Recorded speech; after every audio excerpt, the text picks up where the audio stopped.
Ibu, bapak-bapak, saudara-saudari sedama, selamat pagi.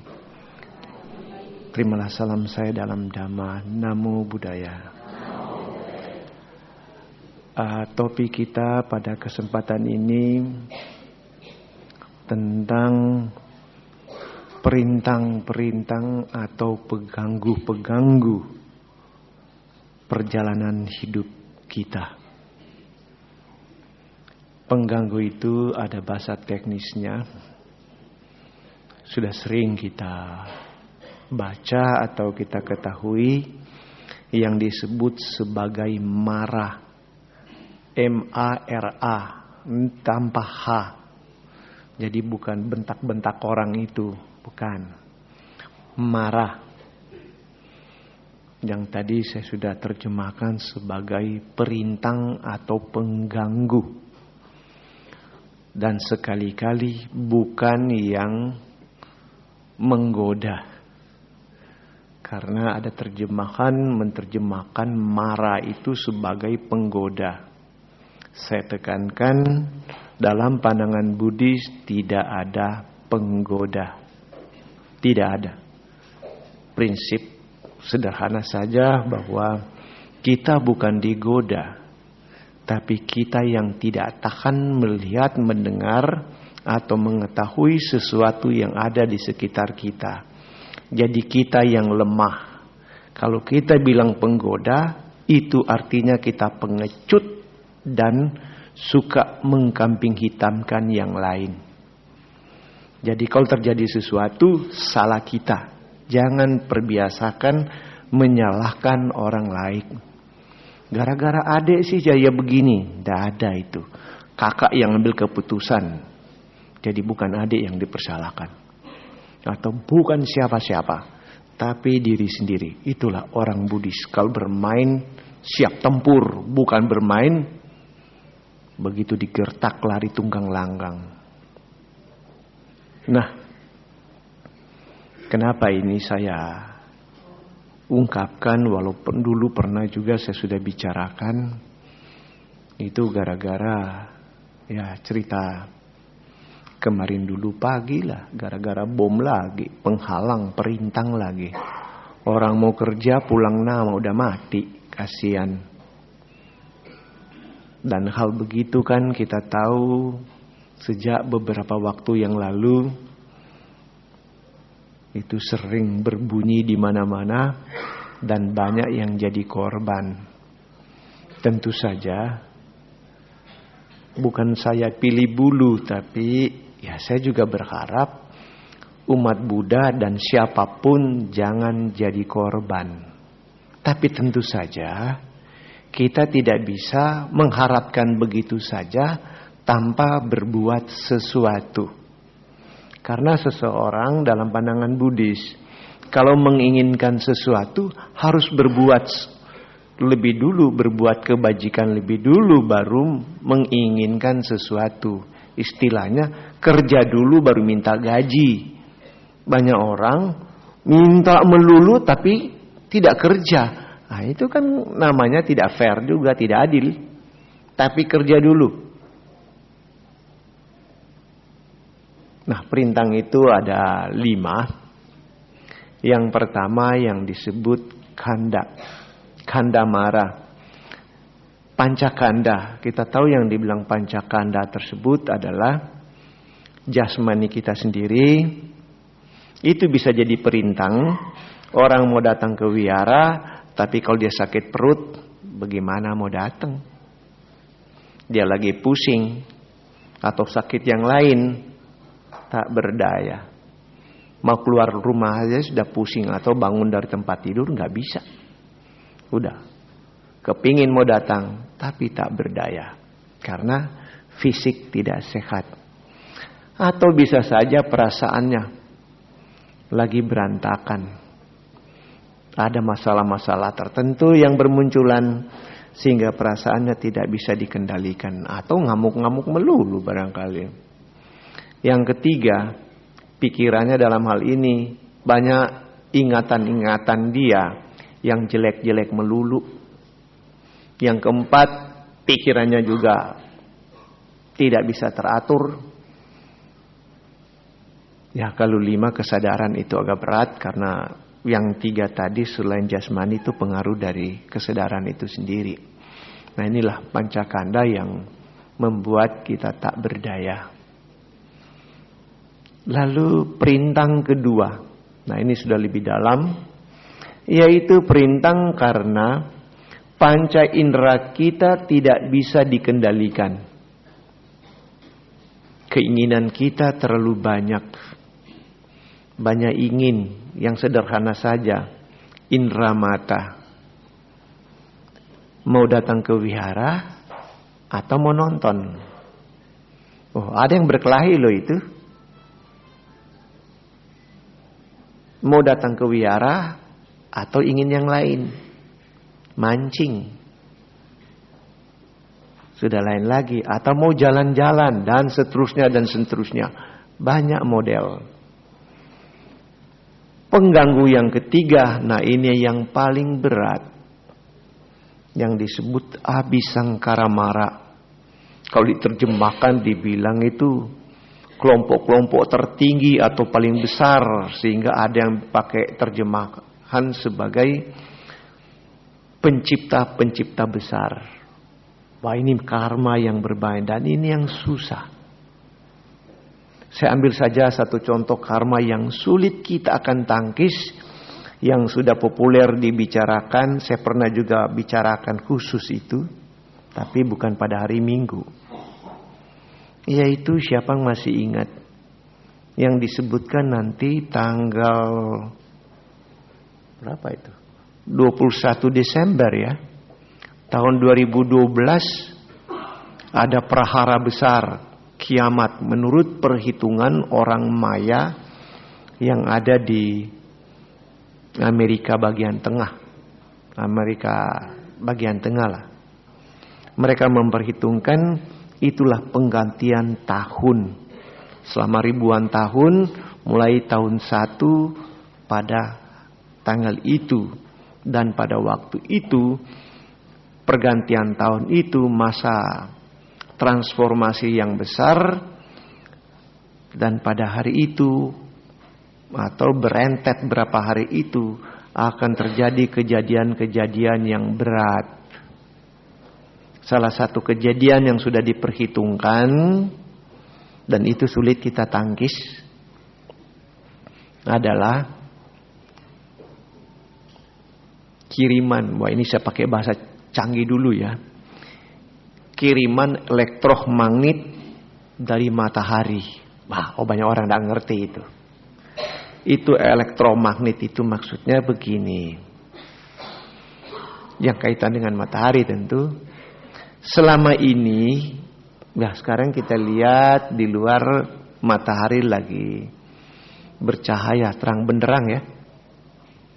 Tapi banyak orang tidak sadar bahwa matahari yang besarnya atau beratnya itu 500 kali dari bumi kita ini. Jadi bayangkan memang dia benda besar. 500 kali dari bumi kita. Yang seluruh permukaannya, seluruh bola matahari tersebut lagi kebakaran dahsyat. Nah ini banyak orang tidak tahu. Dikira matahari senter yang memancarkan cahaya. Itu bercahaya gara-gara kebakaran. Planetnya lagi kebakaran.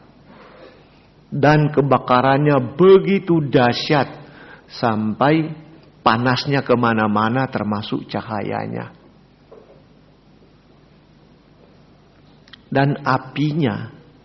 Kalau dia kebakaran, kalau kita bikin api unggun, mungkin apinya kalau tergantung ya. Kalau besar mungkin 5 sampai 10 atau 7 meter atau 10 meter tinggi apinya.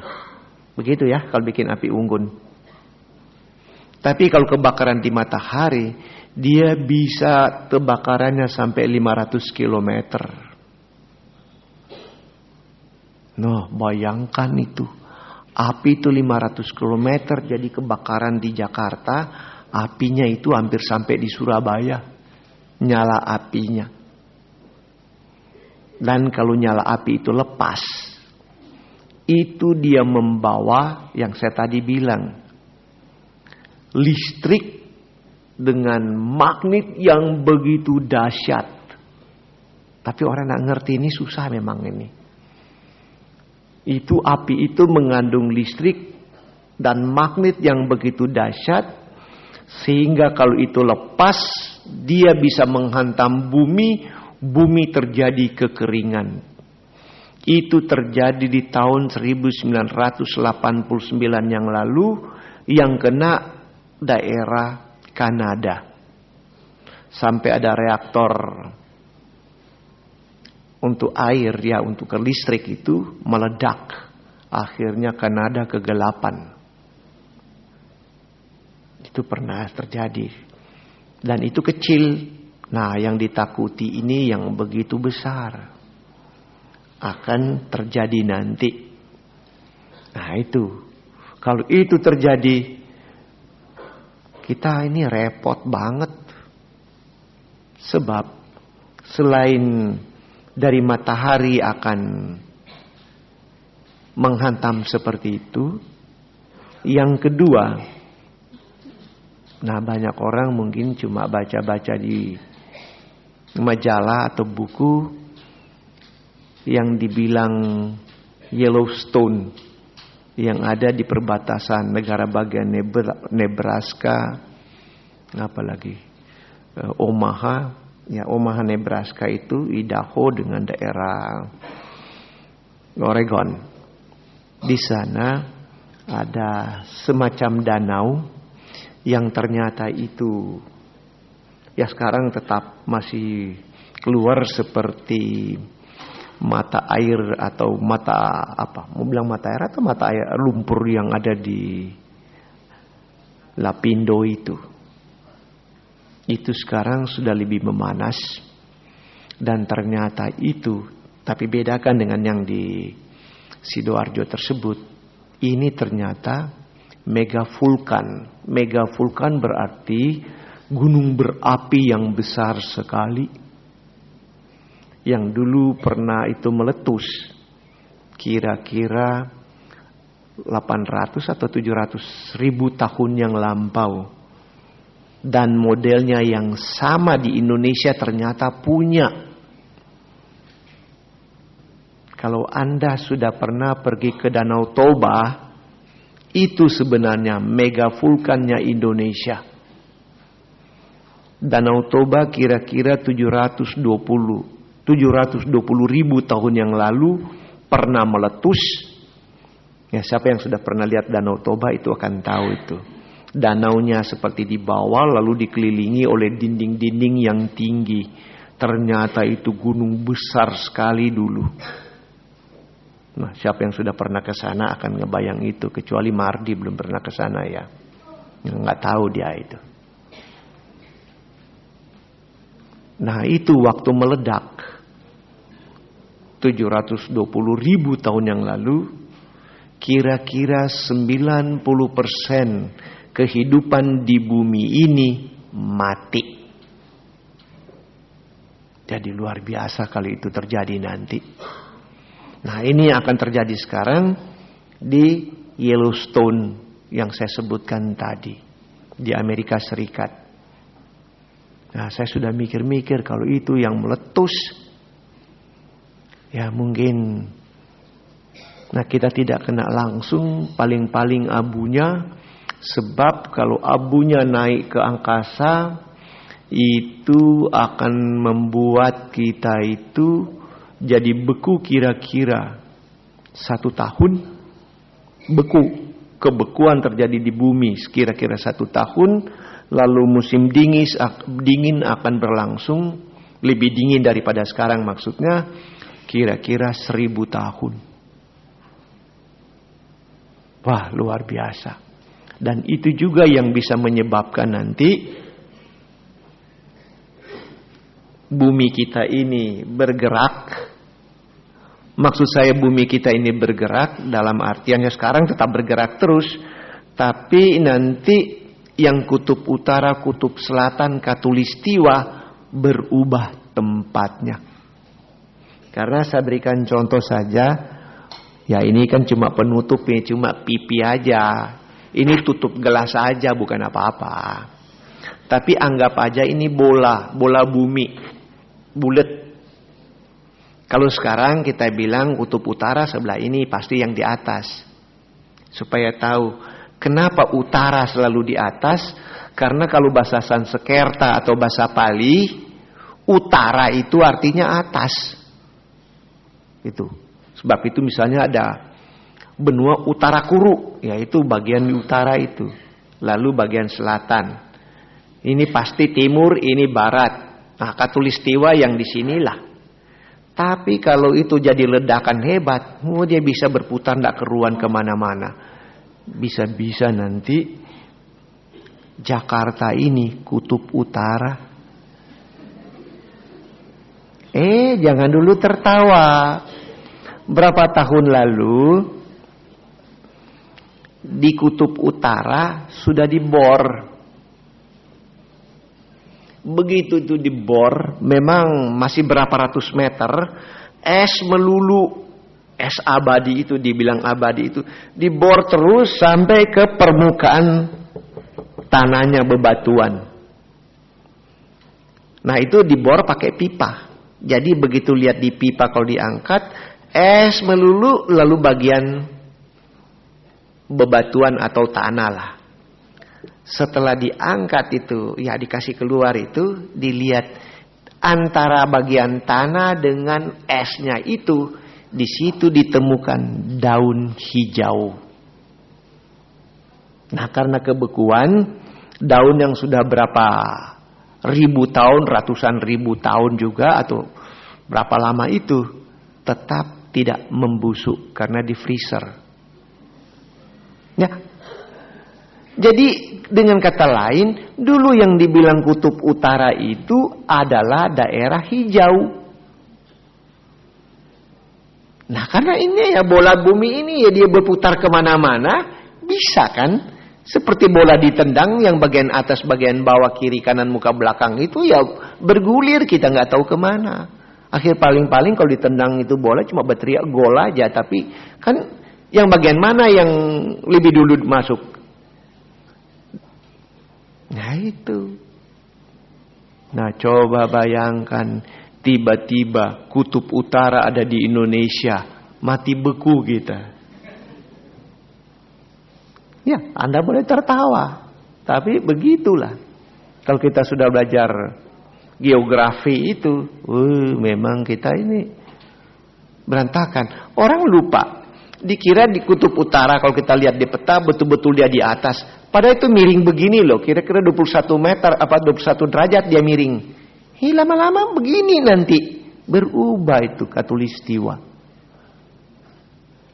Dan banyak orang tidak tahu karena tadi matahari dikira senter sampai sekarang. Padahal sekali lagi, di seluruh permukaan matahari terjadi kebakaran dahsyat. Nah itulah yang diperhitungkan oleh orang-orang Maya yang ada di daerah Meksiko tersebut, Guatemala, Honduras, ya pokoknya di Amerika bagian tengah. Waktu terjadi perubahan tahun mereka punya perhitungan. Nah itulah terjadi prahara. Terjadi kekacauan di bumi ini dan banyaknya akan mati. Jadi saya itu pikir-pikir, saya dari tadi mata saya jadi mata keranjang. Lihat-lihat Anda, bukan apa yang di pikiran saya. Ya, saya lihat Anda dan Anda lihat saya, tinggal 3 tahun lagi. Tapi kalau ditanya, siapa takut ya? Terima saja.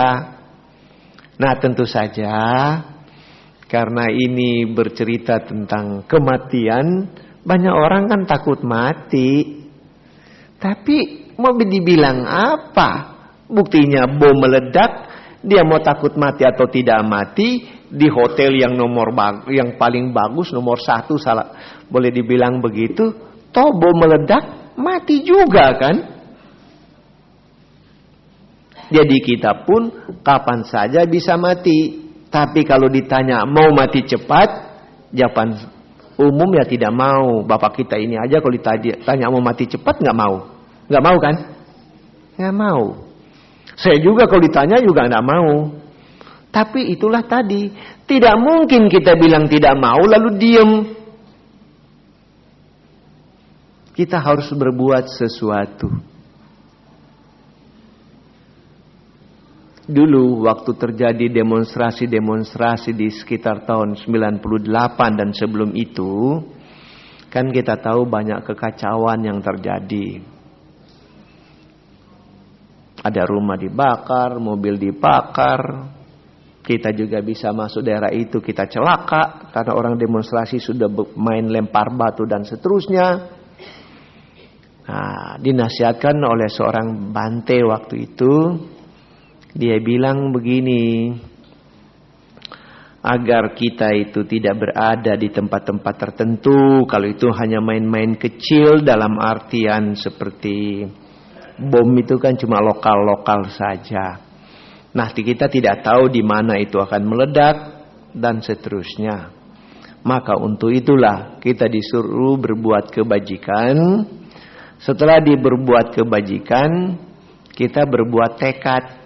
Kalau kita mau keluar rumah di waktu pagi, nah saya tidak mengerti, saya tidak mistik ya. Tapi Bante itu sarankan, kamu menghadap ke arah timur, lalu bikin tekad. Tekadnya begini, semoga berdasarkan perbuatan baik saya, apa yang Anda buat itu, ya itu yang dipikirkan, entah. Misalnya contoh saja, semoga berdasarkan perbuatan baik saya menyelamatkan makhluk lain atau menolong orang lain yang sakit ke rumah sakit sehingga mereka tidak meninggal. Berdasarkan itu, apabila terjadi hal-hal yang tidak menyenangkan, maksudnya misalnya bom meledak dan seterusnya, maka saya tidak berada di tempat itu. Begitu bunyi tekad yang harus Anda ucapkan. Tapi berdasarkan perbuatan baik dulu. Ini nggak ngapa-ngapain minta macam-macam, serakah banget. Jangan begitu. Kalau di Buddhis saya sudah bilang, bekerja dulu baru minta.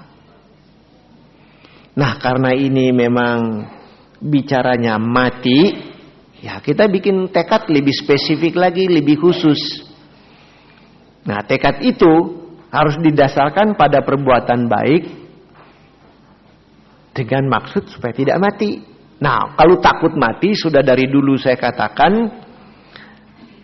saya ingatkan kembali dulu, bahwa di dalam Culakama Vibhanga Sutta, Sang Buddha ditanya oleh seorang permasyuri, Bante, kenapa ada orang berusia pendek?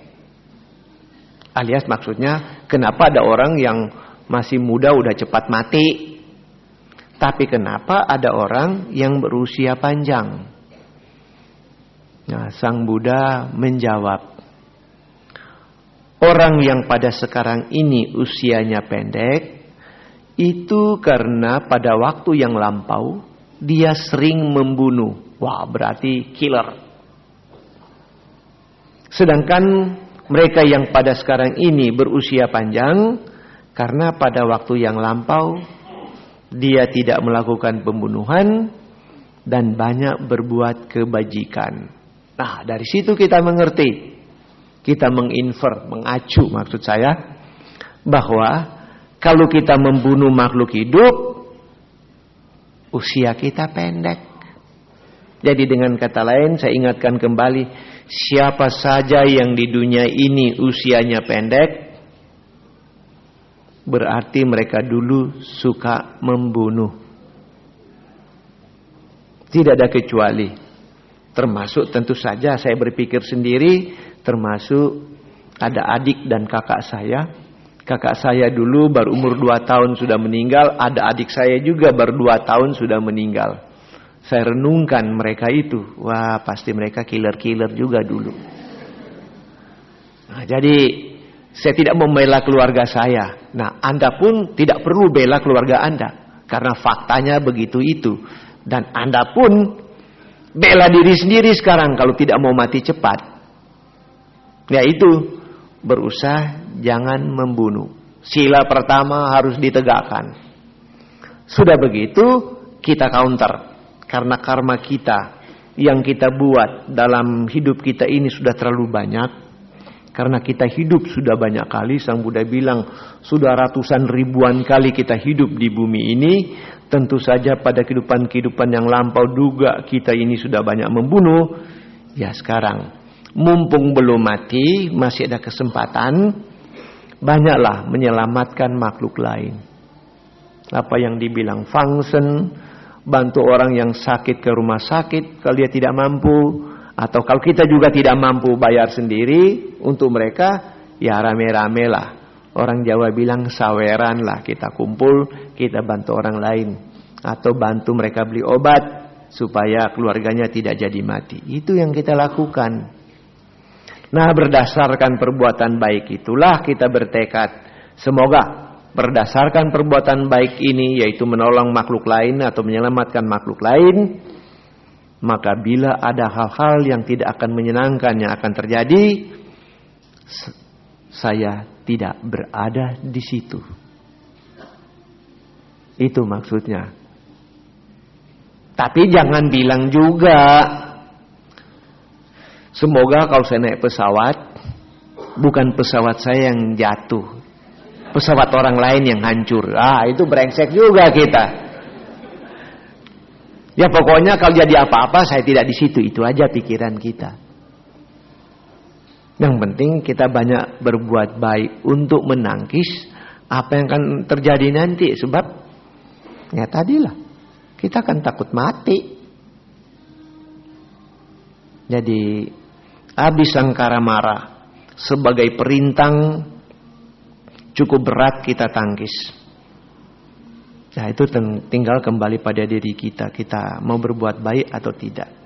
Perintang yang keempat, dan yang itu yang paling sulit, adalah macu marah. Macu kematian. Kalau bilang kematian berarti kita sudah tidak sempat berbuat apa-apa. Itu sudah terjadi. Kalau sudah mati mau apa lagi? The end of story. Sudah tidak berdaya. Nah yang kelima, nah ini yang cukup luas juga permainan gamenya, yang disebut Dewa Putamara. Dewa Putamara maksudnya makhluk lain sebagai pengganggu.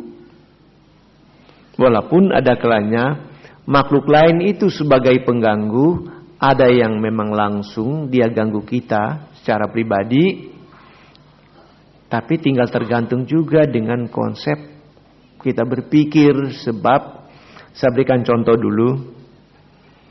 Saya mengulangi saja cerita saya yang dulu. Di rumah saudara kita, pembantu kita, karena mungkin bukan kita yang bisa lihat, anak-anak kita mengatakan bahwa mereka ada kalanya kalau lagi diam-diam di rumah sendiri suka lihat ada yang nongol dari dinding. Yang lain langsung bilang merinding bulu kuduku.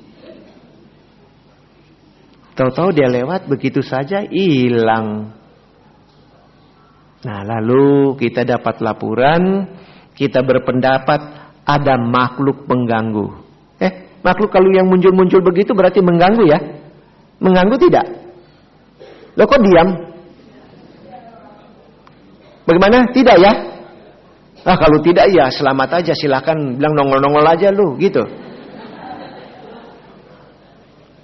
Nah, tapi kan jadi persoalan, memang benar sesungguhnya dia tidak mengganggu, cuma persoalan pola pikir kita yang sudah berantakan karena terpengaruh dengan cara berpikir yang lain. Selalu dianggap makhluk yang muncul tiba-tiba itu sudah diklaim sebagai pengganggu. Padahal enggak, Pak. Kalau selama ini kita pikir-pikir tidak ada yang terjadi pada keluarga kita, biarin aja dia di situ. Kenapa? Ya memang dari dulu dia lebih dulu di situ kok. Sama aja kan Pluit ini, daerah sini. Ini kan rawa melulu. Tahun 70-an aja Mega Mall itu kan masih apa? Empang-empang. Sini jangan tanya. Masih juga rawa. Mana Pantai Mutiara ada, itu kan baru belakangan. Nah, memang makhluk itu sudah lama di sini. Baru dibikin bangunan. Nah, begitu bangunan jadi, dia tinggal juga di situ. Jadi kadang-kadang kalau dia muncul, ya memang dia penunggunya. Sebenarnya kalau ketemu langsung tanya, sudah lama di sini. Gitu aja. Nah, kenapa dibilang dia mengganggu? Karena dia muncul tiba-tiba. Malah kalau bisa komunikasi, kita bilang terima kasih kalau kamu sudah di sini dari dulu. Jadi tolong jaga. Karena nanti hari Senin ini hari libur, gua mau ke puncak. Tolong jaga rumah gua. Gitu dong. Malah dimusuhi, disuruh pergi. Kok kejam nian? Cuma celakanya karena kita sudah takut. Itulah yang jadi konyol. Kita anggap dia pengganggu. Padahal memang dia lebih dulu di situ. Sebenarnya kalau bilang mengganggu, siapa yang pengganggu? Kita yang mengganggu dia, atau dia yang ganggu kita? Terbalik, kita yang ganggu dia karena itu tempatnya kan. Nah, sebab itu tidak usah ada yang mengganggu di situ. Lebih baik kerjasama saja.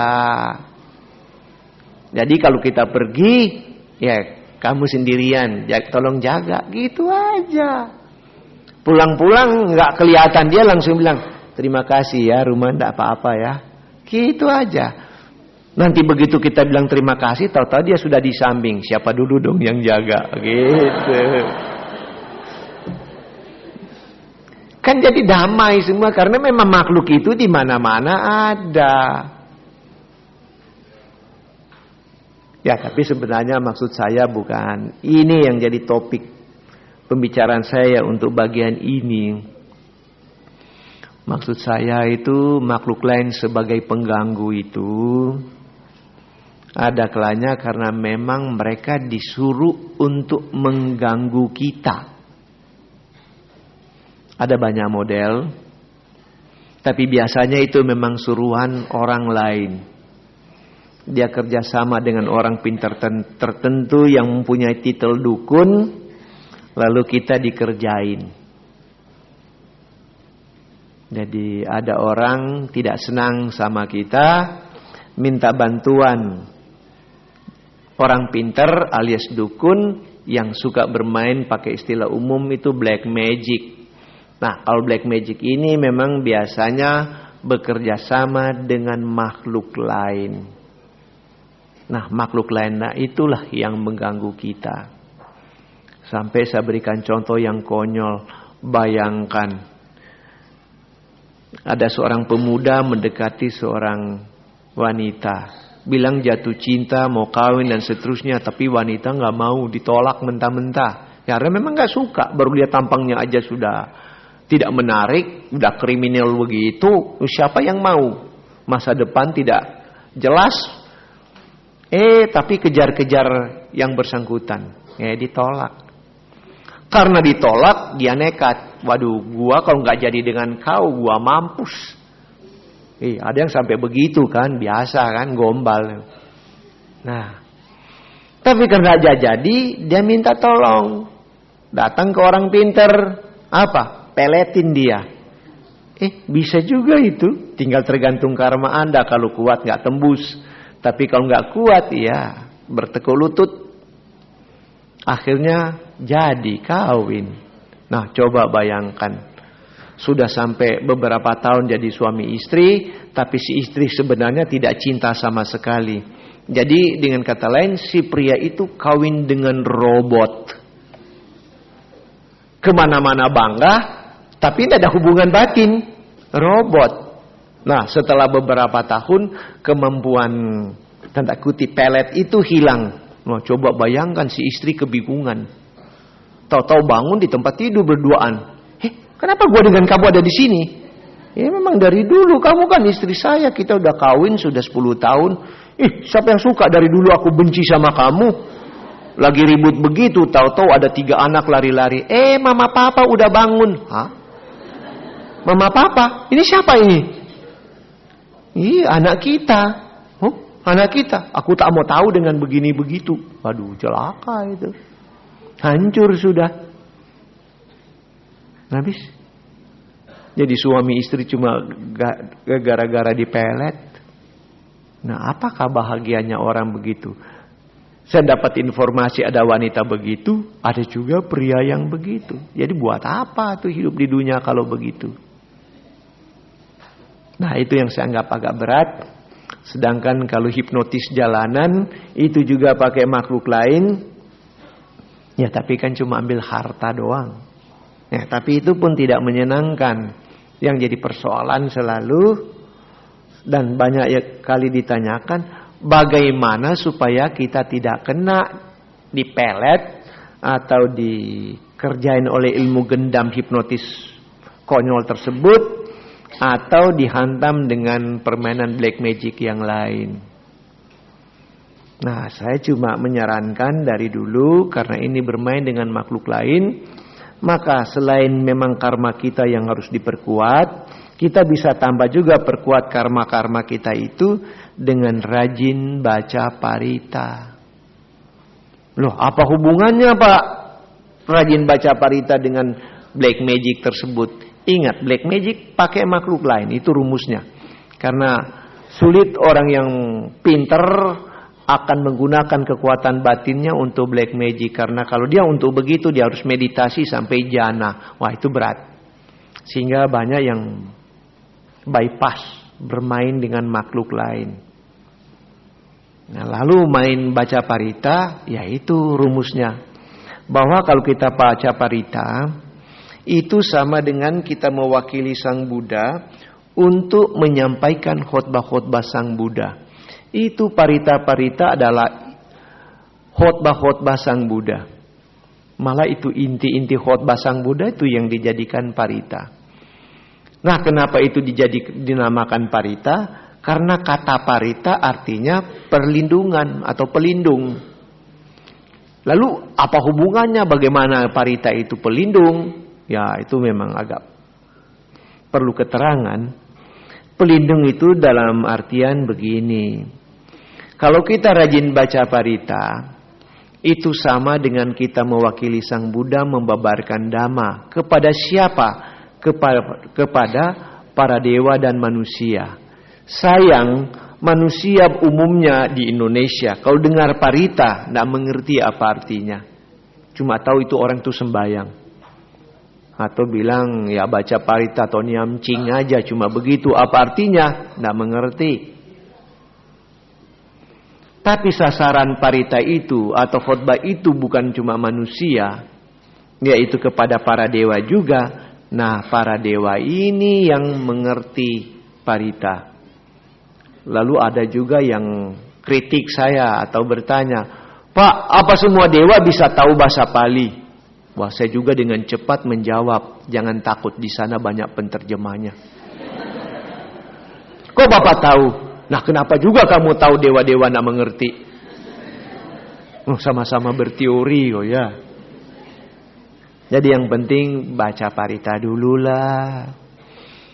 Nah, kalau kita tiap hari baca parita, dengan kata lain para dewa, tidak usah yang paling jauh-jauh, karena memang kita ada kalanya terlalu sombong juga sih. Baca paritanya, ngundangnya tuh nggak tanggung-tanggung.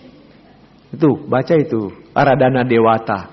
Undangannya kan undangan universal. Bukan cuma undangan lokal, universal. Semoga semua dewa di alam semesta ini datang di sini. Lo coba bayangkan, alam semesta. Berapa ribu alam yang harus datang rame-rame ke sini. Kebanyakan. Tapi saya bilang sudahlah, memang begitu bunyinya. Jadi tentu saja dewa-dewa yang lagi sibuk, yang ada undangan di tempat lainnya kemari. Cuma yang gak ada urusan yang kemari lah. Cuma urusan dengan kita. Ya gak apa-apa lah, yang lokal-lokal aja boleh. Yang penting sudah banyak dewa yang suka dengar khotbah kita sebagai wakil Sang Buddha. Nah, mereka lah yang tiap hari dengar.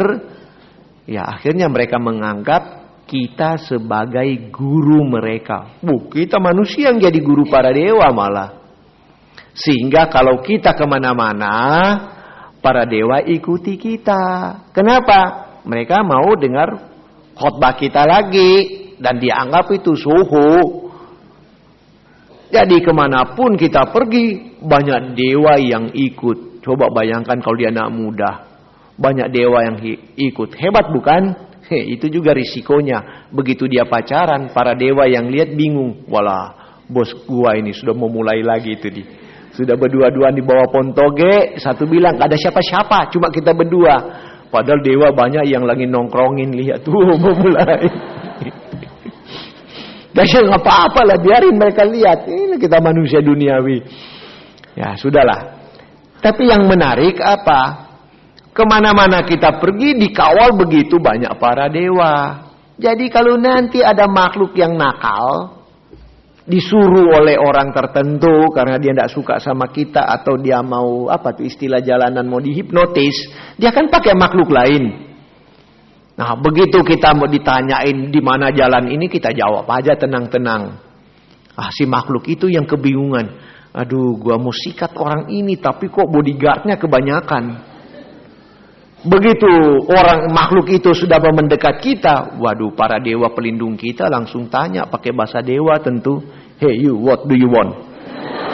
Begitu lihat banyak, wah, ciao dia nggak jadi. Sebab itulah rajin baca parita. Kalau you tidak mengerti, masa bodoh, nggak ada soal. Biarlah makhluk lain yang mengerti. Toh sekurang-kurangnya kalau Anda lagi baca parita, Anda tidak ngelamun yang bengkok-bengkok dan tidak maki-maki kan? Ya, kalau orang baca parita pikir apa? Kan tidak pikir macam-macam yang lucu-lucu kan? Karena konsentrasi lagi ingat sama parita. Karena kalau pikirannya bengkok, otomatis parita itu berhenti. Atau salah. Loh kok salah? Nah, karena tadi pikiran bengkok. Dan itulah perlunya baca parita. Sehingga dengan demikian kemanapun kita pergi, kita bisa aman. Jadi nggak takut dengan makhluk-makhluk lain itu. Dan saya kira Anda bisa lakukan. Jadi kesimpulannya, perintah bisa ada, tapi itu kembali pada kita. Kalau kita mampu mengendalikan diri kita atau mengembangkan diri kita, perintah-perintah yang banyak yang bisa menghambat kita dalam perjalanan hidup kita ini, kita bisa atasi.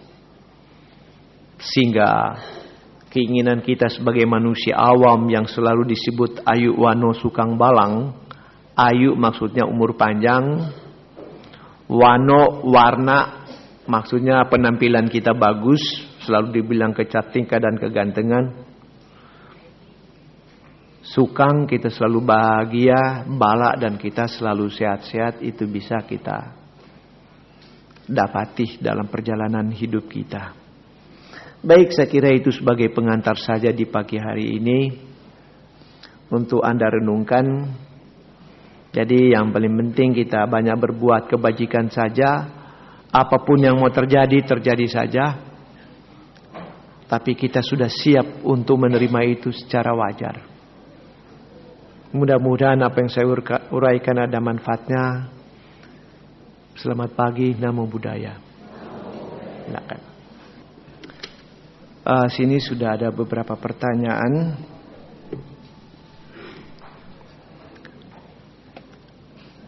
Apakah membaca parita lebih dominan atau mengontrol pikiran? Ya, syukur-syukur sebenarnya paling bagus kalau orang itu sudah bisa mengontrol pikiran. Tapi kan masyarakat kita ini atau umat kita, kalau suruh mengontrol pikiran, wah itu memang pekerjaan tidak gampang karena itu disuruh meditasi. Nah, problemnya, apakah dengan meditasi yang baru mulai ini sudah mampu menangkis serangan-serangan dari makhluk lain? Sedangkan kalau baca parita, to the point, kita sudah mulai membina. Itulah persoalannya. Tinggal Anda pilih aja di salah satu antara ini dua. Apakah berlatih meditasi adalah perang melawan diri sendiri? Ya memang iya. Pertempuran yang paling dahsyat di muka bumi ini adalah melawan diri sendiri. Jadi Anda ini benar ini. Meditasi adalah perang melawan diri sendiri. Contohnya apa? Kita disuruh bermeditasi, misalnya cuma memperhatikan pernapasan kita. Itu kan sederhana sekali bahasanya. Dengan syarat tidak boleh memikirkan hal yang lain. Oke, kita mulai misalnya meditasi. Napas masuk, napas keluar. Bisa 1-2 menit itu biasanya oke itu. 1-2 begitu. Tahu-tahu karena kita meditasi di waktu yang tenang, di waktu malam misalnya, tahu-tahu di kejauhan waktu malam bunyi tek tek tek tek tek. Lagi napas masuk, napas keluar, bunyi tek tek tek, nasi goreng. Udah, bengkok langsung pikiran kita. Ya maksudnya tukang jual itu nasi goreng tek tek tek atau mie atau apalah. Nah itu yang bikin repot. Karena pikiran kita belum terkontrol dengan baik, belum terlatih. Nah itu, kembalikan lagi di pernapasan. Itu sudah kecolongan satu. Meditasi lagi, pakai pernapasan.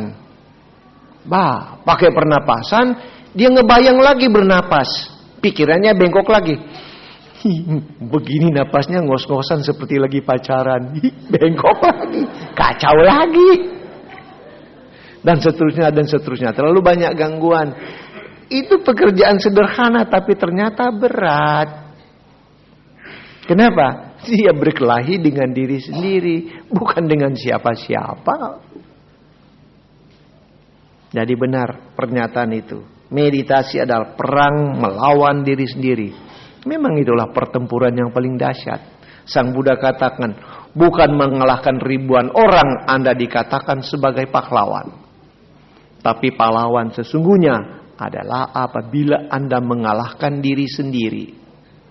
Karena itu yang paling susah.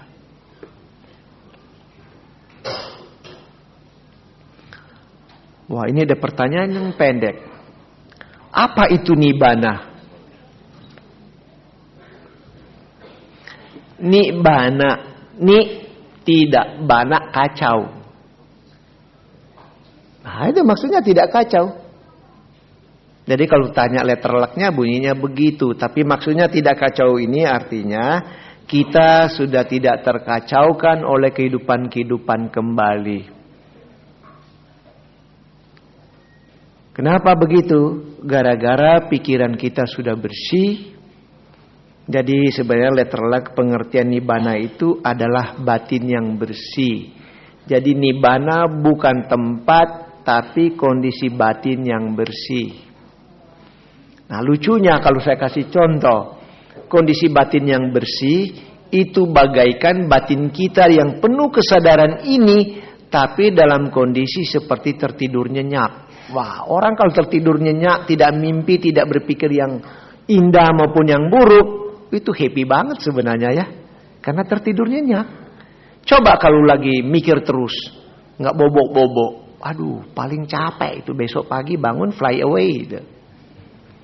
Jadi kita sadar tapi pikiran kita bagaikan orang tertidur nyenyak. Tidak berpikir yang sudah, tidak berpikir yang menyenangkan.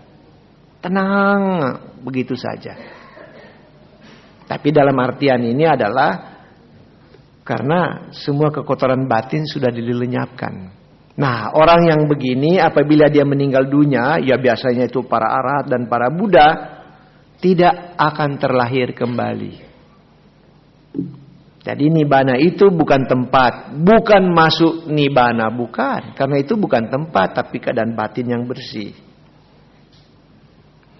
Ini ada pertanyaan yang menarik gara-gara apa tuh? Program di RCTI kali ya. Apakah acara The Master Romi Rafael pakai makhluk lain juga? Waduh, saya nggak tahu, mesti tanya dia. Lain kali panggil Romi Rafael duduk di sini, lalu tanya dia. Karena yang tahu dia bukan saya. Ya masalahnya itu kita menerjemahkan kata magician itu sebagai sulap. Padahal magician itu artinya orang bermain magic juga. Jadi ada dua arti, bukan cuma satu arti dalam arti sulap. Nah, apa itu gabungan atau memang cuma sulap semata? Nah, tanya yang bersangkutan ya. Sudah punya nomor telepon yang bersangkutan belum? Kalau belum gampang, tanya sama RCTI. Bagaimana caranya supaya bisa konsentrasi terus saat baca parita? Karena kita kadang sulit mengendalikan pikiran. Ya memang benar ini pertanyaan ini. Baca parita saja, kalau Anda sendiri lebih gampang konsentrasi. Kalau sendirian baca parita, karena berani Anda bengkok pikirannya, baca paritanya salah. Tapi kalau rame-rame, banyak orang suka bengkok pikirannya. Dia nanti ikut lagunya, dia tahu karena sudah terbiasa. Tapi kalau sendirian, bingung tadi sampai di mana. Tapi kalau rame-rame, ikut orang lain jadi. Kenapa begitu dan kenapa saya tahu? Saya juga begitu sih. Habis baca parita, pikiran saya terbang ke hal dia tertentu yang saya perlu pikirkan.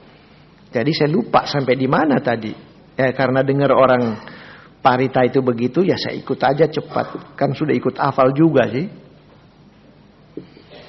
Nah untuk konsentrasi itu, ya memang harus dilatih dengan sering juga meditasi. Apakah bisa kita semua umat Buddha menyelamatkan bumi ini? Bagaimana caranya? Mohon dikasih petunjuk.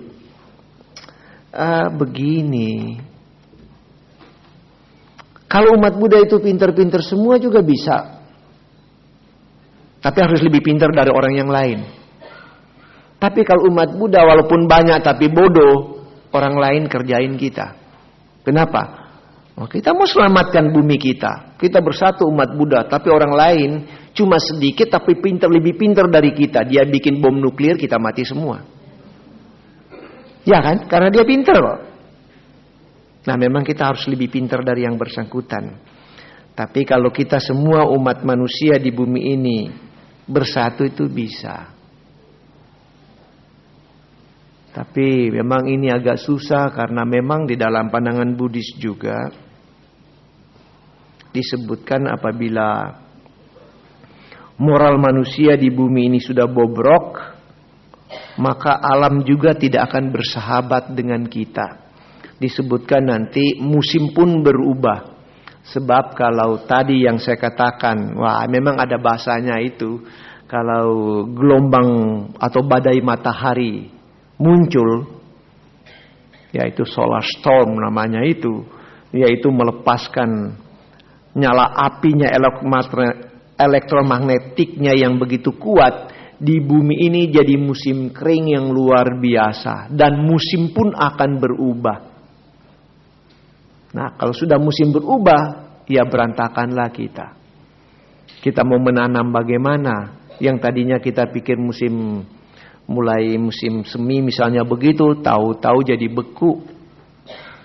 Nah jadi berantakan kita. Dan ini mesti kerjasama semua, seluruh bangsa lah. PBB yang harus turun tangan. Bagi umat Buddha yang paling penting, laksanakan aja Pancasila Buddhis dululah. Karena kalau Pancasila Buddhis kita sudah laksanakan, kita juga tidak akan mengganggu orang-orang lain dengan perbuatan-perbuatan kita. Kita akan mencintai sesama kita manusia, itu yang bisa kita lakukan. Tapi mesti kerjasama semua.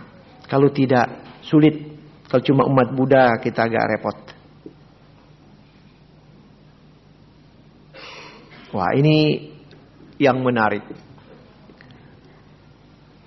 Karma apakah yang menyebabkan seseorang dalam kehidupan sekarang tidak dapat jodoh? Ya itu menarik. Karma apa itu? Dulu suka meninggalkan jodoh. Nah, itu sebabnya. Ada orang sudah jatuh cinta, dia pergi begitu saja. Pergi dengan yang lain. Nah sekarang, baru naksir aja sudah ditinggalkan. Belum jadi sudah ditinggalkan. Jadi, gara-gara tidak setia. Kurang setia pada kehidupan yang lampau, sekarang karmanya muncul. Bagaimana jalan keluarnya dan parita apa yang dapat membantu? Oh kesian mau cari jodoh baca parita ya. Ya boleh-boleh aja. Rajin baca parita karya Meta Sutta. Dan pintar bergaul. Rajin baca parita tapi di rumah saja tidak pernah keluar. Bagaimana siapa yang mau tahu Anda? Ya bergaul lah. Tapi jangan bergaul juga langsung ke karaoke terus-terusan. Kena narkotika nanti di sana. Ya bergaul yang wajar-wajar lah.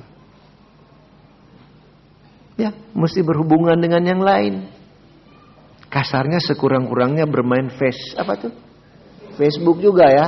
Inilah aku gitu dong. Jual tampang dikit lah. Ya kali punya komputer, kalau enggak ya apa boleh buat. Ya, warnet bisa ya. Ya boleh lah. Pokoknya cari cara. Tapi sekurang-kurangnya ke wihara kan. Bisa kan ketemu orang juga. Atau langsung bilang wanted. Nah gitulah. Jangan tertawa. Kalau gaya Amerika begitu. Saya kasih contoh. Ini cuma contoh. Kalau di Amerika memang konyol-konyol. Nah ini cerita konyol saya. Saya lagi cari-cari tempat kos. Saya baca ada yang cari teman. Cari laki-laki sekitar semester beginian katanya dia itu. Untuk tinggal sama-sama dengan dia. Begitu di bawah saya baca. Perempuan cari cowok. Cari kumpul kebo dong kalau begitu. Wah gak jadi deh. Nah, mereka sudah belak-belakan begitu. Jadi maunya tinggal di satu rumah berduaan. Nah coba. Kalau Mardi begitu hanyut nih. Mereka belak-belakan. Nah kapal kita kan gak begitu. Kita punya model lain lah. Biarlah mereka yang begitu itu. Tapi ya kita mesti aktif. Tolong baca ini. Saya gak bisa baca ini. Tulisannya terlalu halus. Coba kamu baca aja. Biar ya orang lain dengar. Saya sudah pakai kacamata nggak baca. Kenapa utusan Tuhan atau Nabi berumur pendek? Contoh Yesus, Buddha Gotama dan para nabi-nabi yang lain. Tunggu dulu. Buddha Gotama lumayan 80 tahun kok. Kok umur pendek?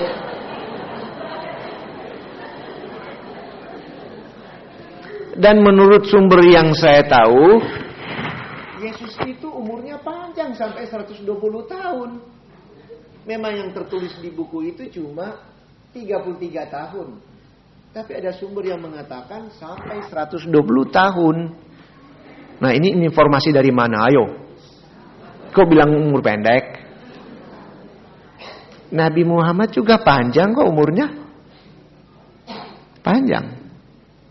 Sekitar 60-an tahun. Jadi bukan semua umur pendek. Jadi karena sudah beda pandangan ya bagaimana saya mau jawab ya.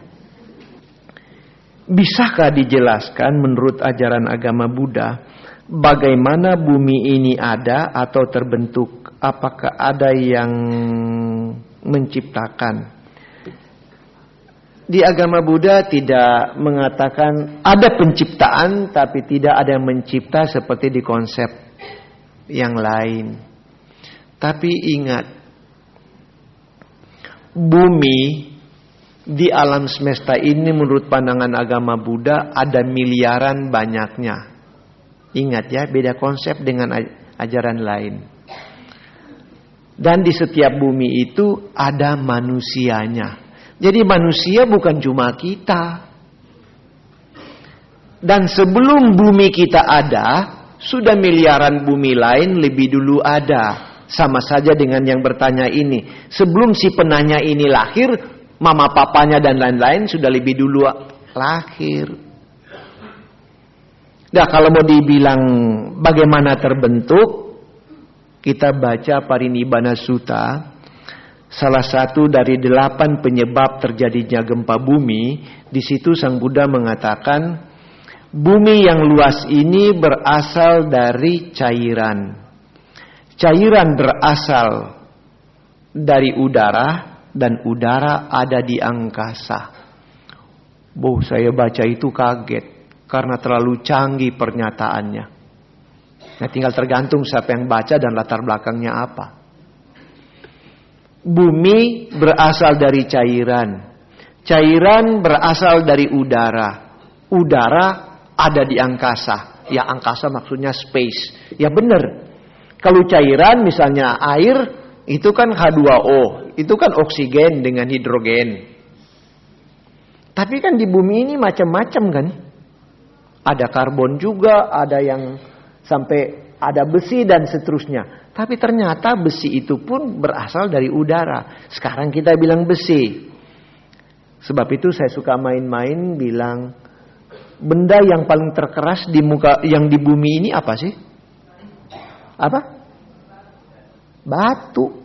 Batu itu silikat, silikon. Apa? Mana batu lebih kuat daripada palu alias besi? Besi kan yang bikin hancur batu. Nah, mana yang kuat? Apa besi yang paling kuat?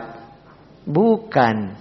Benda yang paling terkeras tahu saya, yang cuma meleleh kalau sudah panas kira-kira 6.001 derajat Celcius panasnya, besi baru 300 derajat lebih meleleh. Nah, yang saya maksudkan sampai 6.000 derajat, 6.001 derajat baru meleleh. Itu adalah berlian, alias intan. Intan kalau belum digosok dibilang intan, begitu dia gemerlap dibilang brilian atau berlian itu. Nah, tapi berlian yang begitu keras ternyata rumus kimianya adalah karbon. Karbon terdapat di mana? Di perut Anda. Kalau dia keluar dengan gas yang lain, bau busuk. Itulah karbon. Jangan tertawa. Di bensin ada karbon.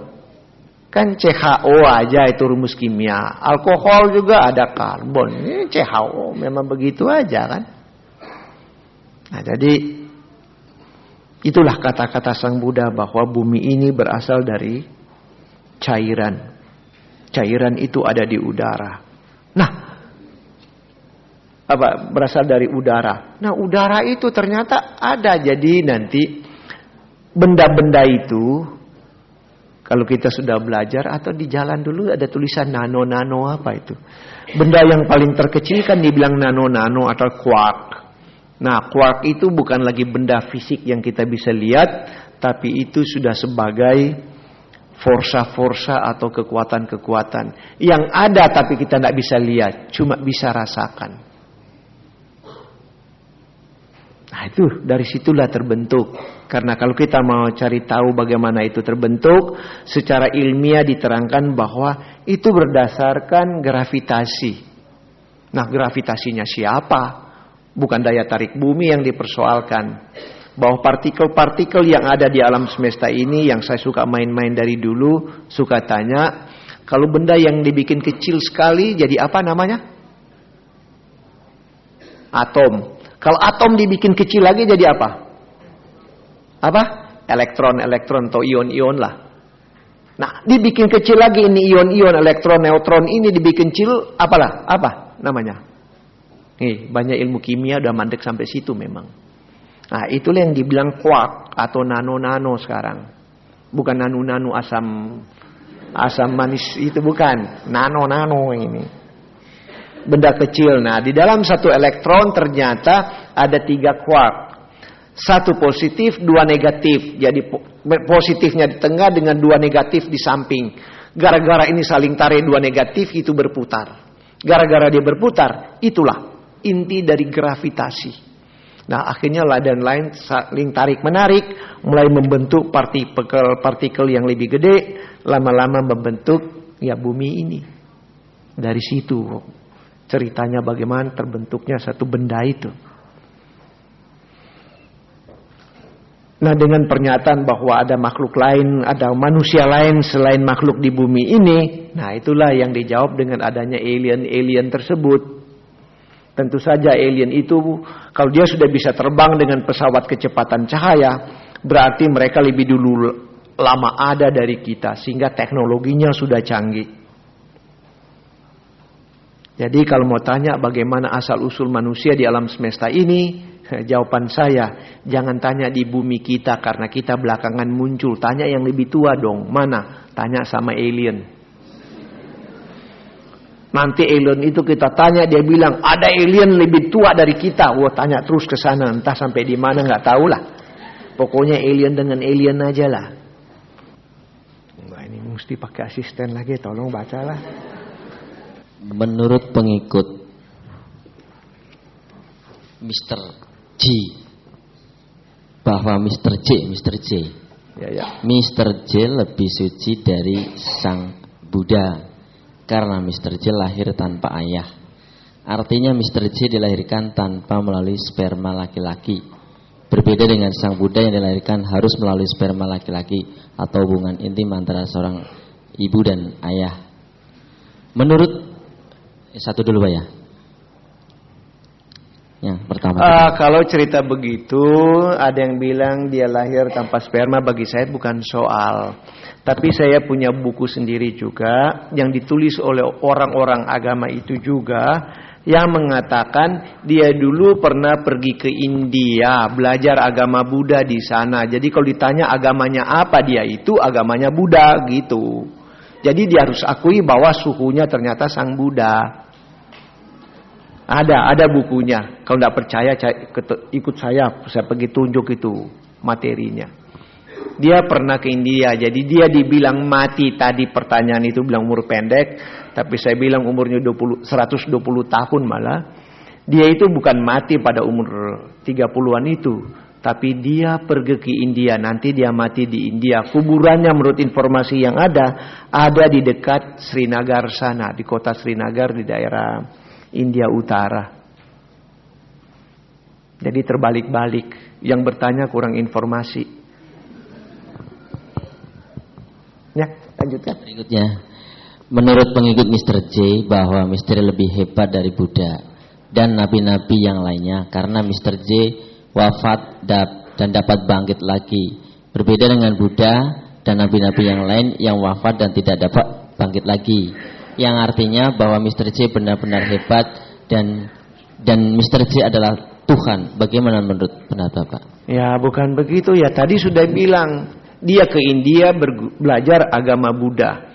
Berarti kalau dia belajar agama Buddha juga ke India, berarti dia itu kakak seperguruan saya yang jauh dan Anda. Ya, sebenarnya hari ini saya sudah berpikir juga mau menerangkan Buddha itu siapa. Nanti Mardi, tolong ya lain kali dibicarakan itu Sang Buddha itu siapa, ungkapkan dasa Tathagata Bala, baru orang akan tahu Sang Buddha itu siapa. Karena dasa Tathagata Bala tidak biasa dibicarakan. Padahal itu inti kenapa Sang Buddha dihormati. Di situ rinciannya itu. Dan banyak orang dia cerewet, saya suruh baca ini. Baru sadar, Sang Buddha ternyata terlalu luar biasa. Jadi yang dianggap mereka itu guru paling hebat, padahal di agama Buddha itu kakak seperguruan kita. Bahasa silatnya dulu bilang apa? Suheng jauh kita. Ya, tapi karena orang kurang informasi, jadi itulah.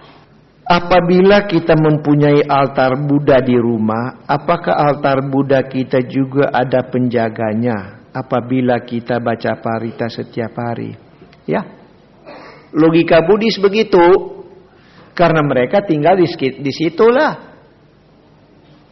Jadi kalau kita rajin baca parita di situ, ya sama saja di wihara. Kenapa? Kita memberikan khotbah di situ, jadi mereka biasa ada di situ. Nah, ini yang menarik, ini pertanyaan berikut. Parita apa yang baik untuk membersihkan tempat rumah yang diganggu? Tadi saya bilang ada yang mengganggu atau tidak? Dia tidak mengganggu kok. Malah kalau perlu dia nongol di situ, kita bilang, kamu tinggal di sini aja. Sebab itu saya kasih tahu tadi bahwa kalau dia memang sudah ada di situ sampai sekarang memang dia di situ, bilang aja, besok itu hari libur, gua mau ke puncak, tolong jaga ya. Jadi bagaimana dia ganggu? Kita minta tolong kok sama dia. Lalu kalau memang Anda sudah maju, malah ini lebih bagus lagi. Kalau dia memang sudah tinggal di rumah Anda, ya di altara Anda itu atau di mana itu, ada kelanya Anda itu ajak bicara dia itu. Komunikasi. Transmind to the mind. Pakai pikiran aja. Kalau lihat dia atau Anda merenung di rumah, lalu bicara dalam batin Anda. Kalau kamu memang ada di sini, coba tolong nongol dong, gitu. Tahu-tahu dia tepok dari belakang. Aku dari tadi di sini, bodoh, gitu. Nah, kalau dia sudah tahu di situ, lalu tanya. Kalau saya pergi ke hotel ini, bom mau meledak enggak? Gitu, coba cek. Ya, kan keuntungan. Kalau dia ada, kan kita bisa minta bantuan. Kalau dia punya kemampuan tahu lebih dulu, why not? Kita tanya aja. Atau kalau capek-capek yang begitu, tanya aja. Hari ini dolar naik atau turun? Gitu. Ya tanya, dolar naik, emas naik atau turun, dan seterusnya, saham naik atau turun. Ya boleh tanya. Karena kalau sudah baik kan bisa tanya. Oh, dia mampu punya informasi yang lebih bagus, kenapa tidak? Jadi kita tidak disuruh membersihkan, malah kerjasama yang baik. Parita-parita yang biasa itu yang dibacakan antara lain Karania Metta Sutta. Itu untuk membentuk persahabatan dengan makhluk manapun. Yang kedua, Manggala Sutta untuk mengajar makhluk manapun. Karena para dewa pun tidak mengerti apa yang Manggala. Nah, kita ajar mereka. Yang ketiga, kita bacakan juga Ratana Sutta. Ratana Sutta juga mau mengajar makhluk-makhluk lain. Dan ya pada prinsipnya sutta-sutta yang lain juga lah, ada banyak sutta kok. Jadi silakan aja. Tapi bukan, ya memang di sini juga ditulis membersihkan pakai tanda kutip. Yang diganggu, mengganggu pun pakai tanda kutip. Jadi bukan mengganggu atau membersihkan. Malah kalau perlu kita joint venture, kerjasama malah dengan dia lah. Gak usah ditakutkan.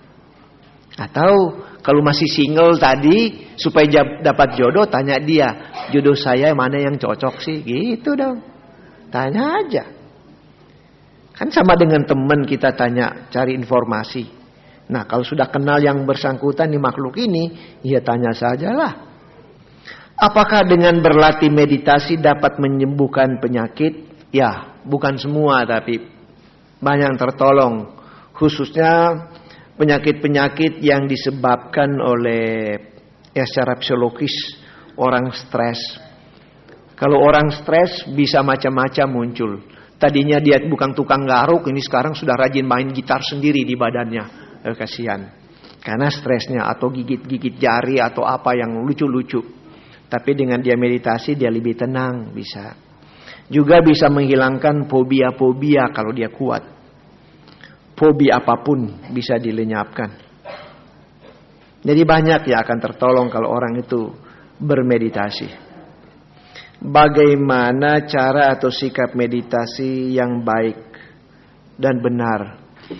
Posisi meditasi ada 4 cara. Yaitu duduk. Ya duduk, ya seperti Buddha Rupang aja boleh. Dengan posisi begitu pun boleh kalau mau begitu, kalau bisa. Tapi ini bukan yang lotus poster, yang lotus atau teratai punya model dilipat ke atas ini kan cuma menopang. Ada yang begini. Karena kalau yang begini lebih bagus, posisi duduknya itu bagus sekali itu. Tapi saya sendiri pribadi sudah karma buruk, Mau dilipat begitu susah. Terpaksa lipatnya ke belakang. Sudah lain.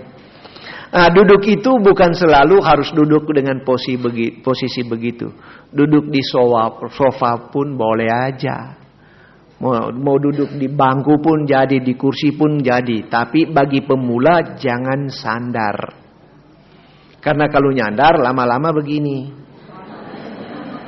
Kalau cuma begini lalu ngorok nggak apa-apa, malah saya pikir begitu. Ada kalanya begini sudah basi kalau dulu. Nah, kalau yang begitu masih oke-oke. Yang repot ya itu. Bukan. Sudah begini ada yang meleleh. Nah, ini. Karena ada yang saya pernah kasih bangun dia sudah begitu. Ya ini laki-laki sampai celananya udah basah. Karena melelehnya banyak. Dan saya tidak kasih bangun, kenapa? Saya lagi asik nonton. Saya jahil juga sih. Saya lihat kok lucu ya. Dia netesnya bagus sih. Tes. Enggak putus langsung. Tes dia balik naik. Tak. Curut. Wah, aneh banget. Jadi saya lihat-lihat begitu, saya senyum-senyum di sampingnya. Tapi saya pikir sudah terlalu lama, udah kasihan, udah basah celananya. Saya kasih bangun. Begitu saya kasih bangun, orangnya melotot marah. Orang meditasi diganggu. Saya bilang iya.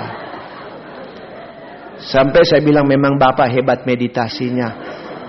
Tapi kok sampai basah tuh celana? Oh ya, kenapa ini basah? Iya, saya bilang, ya katanya meditasi. Tadi sudah begini sih. Lalu kenapa basah? Dari sini meleleh, saya bilang. Oh, jadi saya tertidur? Enggak, cuma ngorok, saya bilang. Sampai iler meleleh kok. Ya udahlah. Ya masa mau marahin orang? Bilang aja apa adanya. Itu posisi yang pertama, pokoknya duduk. Boleh juga dengan posisi berbaring. Tapi bagi pemula tidak pernah disarankan dengan berbaring. Bukan tidur ya, berbaring. Tidak pernah disarankan. Karena dia cepat dengan bobo. Tadi duduk aja sandar nggak boleh. Apalagi berbaring. Yang ketiga, posisi berdiri. Boleh juga dengan berdiri. Ya entah siap begini atau taruh di belakang tangannya, terserah, atau dia begini, ya terserah yang bersangkutan. Pokoknya dia tahan, yang penting tahan. Dan yang keempat, posisi berjalan. Ini yang paling sulit. Sulit banget karena dia berjalan, tapi jalannya itu pelan sekali. Dilatih gerakannya itu semua gerak langkah. Jadi kalau ini kaki, begitu dia mau angkat maju kakinya, dia komando. Angkat. Nah, kaki berarti kaki belakang diangkat, angkat. Itu bicara terus di batin. Maju,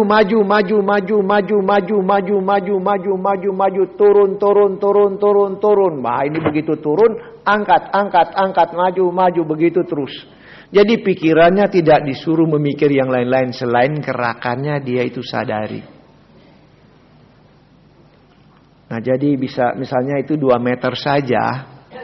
Jaraknya 2 meter, kalau dia lakukan itu bisa 1/4 jam. Sampai di depan balik lagi gitu terus. Jadi saya pikir-pikir nanti ada umat Buddha, tapi saya tidak doakan. Ada masalah administrasi yang salah, seperti BLBI kan ya. Akhirnya masuk penjara. Jangan maki-maki, bilang aja memang karma gua begini. Jadi masuk penjara bukan sakit hati, malah sudah waktunya aku meditasi. Kan lain. Begitu keluar sudah bisa terbang, apa ndak hebat itu kan. Jadi jangan marah, terima apa adanya. Pokoknya tetap tenang kalau bisa begitu. Jadi, nah ini 4 posisi meditasi. Jadi duduk, berbaring, berdiri, dan berjalan. Tapi saya tambah 1 lagi, sayang yang bikin. Tapi jangan ikut ini karena ada syarat. Yang ke-5 itu harus tahu berenang. Bagi saya, baby dalam kandungan. Wah, itu baby style. Maksudnya bagaimana? Saya mengecek meditasi yang paling enak juga ternyata. Kalau kita itu mengambang di atas air. Paling enak. Tapi asal tidak ada teman yang jahil. Jangan kita di swimming pool, tahu-tahu ada teman yang datang-datang, dia ketok itu besi di air. Aduh, sakitnya bukan main itu. Oh, itu yang paling enak. Tidak ada suara yang mengganggu karena pasti air itu lewat kuping kita. Tenang. Cuma harus kasih tahu orang di rumah. Karena kalau kita mengambang begitu, dikira kita mati. Mesti kasih tahu bahwa kalau saya lagi diem begitu bukan mati ya. Karena memang paling enak itu. Apalagi tengkurup. Nanti yang bilang, lalu bernapasnya bagaimana? Pakai snorkel, bernapas dari mulut. Paling enak. Dengan posisi apapun kita bisa tahan lama. Kalau duduk, pantat bisa panas, kaki bisa pegel. Kalau berdiri juga capek, kalau jalan juga sama. Berbaring juga lama-lama belakang juga atau pokoknya badan enak. Tapi kalau di air paling asik. Saya bilang baby style seperti dalam kandungan aja. Tapi syarat harus tahu berenang. Kalau tidak tahu mau takutan itu. Atau seperti orang pakai posisi gaya punggung. Sama. Dan Anda bisa mengapung. Nah, orang yang bisa begitu cuma orang yang bisa berenang, yang bisa mengapung di air. Kalau nggak bisa mana mungkin. Nah, kalau mereka yang nggak bisa berenang, itulah karmanya jelek juga lah. Ya, karena di Indonesia kalau tidak bisa berenang, bisa mati lebih cepat dari yang lain. Jangan tertawa. Karena bukti ada teman cerita sama saya. Waktu tsunami di Aceh, dia cerita. Dia dan anaknya tidak terbawa arus, ada di rumah. Tapi air lebih lama, lebih naik dengan cepat. Tapi karena dia dan anaknya bisa berenang, ya mereka betul di rumah, tidak di luar rumah. Naik tapi mereka di atas air terus, kenapa? Kaki mereka bisa bergerak karena bisa berenang. Kalau orang tidak bisa berenang kan sudah panik. Begitu air liwat kepalanya udah mampus tuh. Jadi dia naik terus, loteng karena cuma dari triplex, ya digebuk aja terbongkar. Nah, dia loloskan diri melalui gentengnya. Nyok genteng pun tinggal ditendang aja biar patah. Terbongkar masa bodoh, yang penting selamat. Tapi teman saya juga yang orang Aceh lain lagi, lucu, dia bisa berenang setahu saya. Karena dulu sama-sama kuliah dulu, dia tahu berenang. Waduh, dengan keluarganya lari tunggang langgang sampai berapa minggu baru pulang. Tapi begitu pulang dia bilang apa? Gila Wawor. Tapi dia telepon sama saya. Begitu saya sampai di rumah, ternyata air itu saya lihat bekasnya cuma 1 meter di rumah. Aku lari sampai 3 minggu. Karena bukan semua air kan 3 meter. Di daerah dia itu tidak terlalu parah. Tapi itulah karena saking paniknya. Itulah karma orang beda-beda. Jadi saya selalu mengatakan kalau di Indonesia, orang itu seyogyanya tahu berenang walaupun bukan jago berenang. Supaya kalau ada banjir, kita tidak mati, kita masih mengapung, kita teriak-teriak minta tolong, nanti orang lain tolong, tapi tidak tenggelam. Tapi yang tidak tahu berenang, mampus lebih dulu tuh. Kalau dia sampai begitu, kalau saya ada di situ, saya bilang karmamu jelek. Tapi sudah mati mau dia ngomong apa lagi? Jadi anak saya ada 2, wah lumayan mereka itu sekarang berat mereka lumayan juga 100 kiloan dua-dua ke di atas. Tapi kalau di air tidak tenggelam, nah itulah. Karena saya perintahkan pokoknya gimana caranya kamu harus tahu mengapung aja. Gak usah pintar berenang, mengapung aja. Nah, enggak tahu siapa yang enggak tahu berenang di sini. Kalau ada yang tidak tahu berenang bersini, lu mampus cepat nanti. Kalau air naik bagaimana? Saya kira sudah terjawab semua yang di sini. Tapi mungkin ada, tapi mata saya sudah tak jelek sih, nggak bisa baca. Ya, saya kira cukup dulu yang ada di sini. Karena waktu juga mau terus-terusan, tapi nanti orang bilang mau ke pesta sudah nggak sempat. Baiklah, mudah-mudahan apa yang sudah disampaikan tadi memberikan atau menjadi tambahan pengetahuan supaya kita lebih tahu menempatkan diri kita dalam kondisi apapun. Mudah-mudahan itu bermanfaat. Akhirnya selamat siang, Namo Buddhaya.